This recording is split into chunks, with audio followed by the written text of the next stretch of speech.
दोस्तों नमस्कार, मैं विकास कुमार, आपका दोस्त और बिजनेस कोच। दोस्तों, फ्री व्यापार स्कूल में आप लोगों का बहुत बहुत स्वागत है। दोस्तों, आप सभी लोग जानते हैं जितने भी ऑयल मार्केटिंग कंपनीज हैं, चाहे वो इंडियन ऑयल हो, एचपीसीएल हो, बीपीसीएल हो, सभी में कभी ना कभी कुछ ऐसे कंडीशंस आ जाते हैं जिस कंडीशन में ओनर अपने शेयर को दूसरे को ट्रांसफर करता है, चाहे वो एलओआई स्टेज पे हो या फिर कमीशनिंग के स्टेज पे हो। कुछ मजबूरियां बन जाती हैं जहां पे ओनर अपने शेयर को ट्रांसफर करता है। कुछ ऐसे सिचुएशंस होते हैं जो अनएक्सपेक्टेड होते हैं, कुछ ऐसे सिचुएशंस आ जाते हैं जहां पे मजबूरी हो जाती है, कुछ ऐसे सिचुएशंस होते हैं जहां पे वो अपने प्रॉपर्टीज को सेल कर रहे होते हैं, अपने पेट्रोल पंप को सेल कर रहे होते हैं। कुछ ऐसे कंडीशंस आ जाते हैं जहां पे उनको ज़रूरत पड़ती है, फाइनेंस की इशू होती है, तो बाहर से किसी पार्टनर को इंडक्ट करते हैं। तो ऐसे कंडीशन में दोस्तों रिकॉन्स्टिट्यूशन करना पड़ता है, पुनर्गठन करना पड़ता है, क्योंकि जो भी प्रोपराइटर होता है उसके पास 100% शेयर होता है।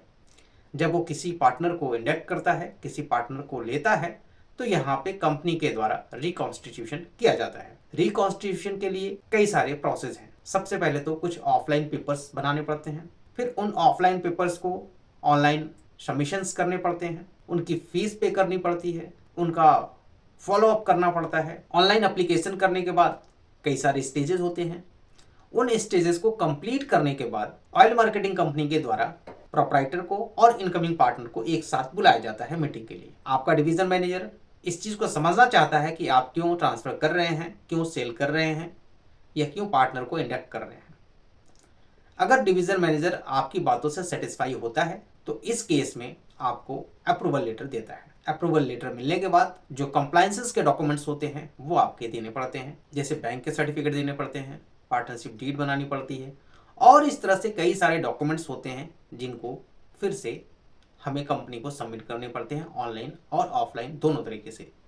तो देखा जाए तो दोस्तों ये रिकॉन्स्टिट्यूशन का प्रोसेस थोड़ा सा लेंदी प्रोसेस है, टेक्निकल प्रोसेस है। कई कंडीशंस ऐसे आ जाते हैं, कई सिचुएशंस ऐसे आ जाते हैं कि लोग खुद से अप्लाई करना चाहते हैं, बट छोटी मिस्टेक्स होते हैं जहां पे आपका रिजेक्शन हो जाता है। तो आप किसी एक्सपर्ट के थ्रू ही रिकॉन्स्टिट्यूशन कराएं, जिससे कि आपका जो एप्लीकेशन फीस है 25,000 वो आपका सेफ रहे, क्योंकि अगर एक बार रिजेक्शन हो गया तो फिर आपका वो फीस रिटर्न नहीं होगा, क्योंकि वो फीस जो होता है वो नॉन रिफंडेबल होता है। तो इस चीज़ का आप ध्यान रखें। जिनको भी अपना पेट्रोल पंप, गैस एजेंसी या सीएनजी पंप में किसी पार्टनर को इंडक्ट करना है, किसी पार्टनर को हटाना है या फिर किसी दुर्घटना की वजह से प्रोपराइटर की पार्टनर की डेथ हो जाती है, इस केस में उनको अपने फैमिली के या अपने बच्चों का वो शेयर देना है, तो ऐसे केस में बहुत ही सावधानी से आपको काम करने की जरूरत है। तो मैं आशा करता हूं दोस्तों इस वीडियो को आप अपने डीलर्स के ग्रुप में जरूर इसको शेयर करें, जिससे कि जितने भी डीलर हैं उन सभी लोगों को इससे रिलेटेड जो भी इश्यूज हो इसके बारे में पता चले। और दोस्तों साथ में ही बता दें कि हमारी जो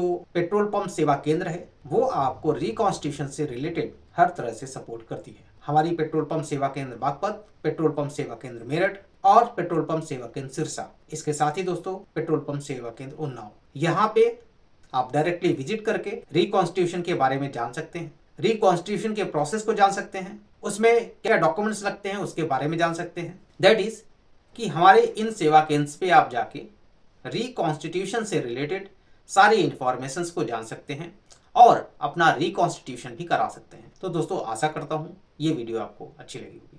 तो मिलते हैं दोस्तों इसी टाइप की नेक्स्ट वीडियो में।